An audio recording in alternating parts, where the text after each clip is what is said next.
After praising and thanking Allah, the Prophet, peace be upon him, began with the words, O people, lend me an attentive ear, for I know not whether after this year I shall ever be amongst you again. Then listen carefully to what I am saying and take these words to those who could not be present here today. O people, listen to me in earnest. Worship Allah, pray your 5 daily prayers, fast during month of Ramadan, and give your wealth in zakat tax. Perform Hajj if you can afford it, do not therefore do injustice to yourselves. Remember one day you will meet Allah and answer your deeds. So beware, do not astray from the path of righteousness after I am gone. O people, no prophet or apostle will come after me, and no new faith will be born.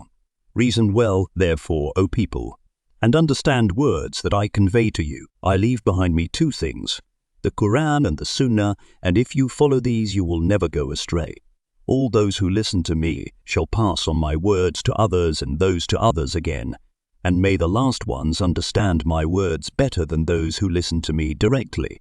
O Allah, be my witness that I have conveyed your message to your people.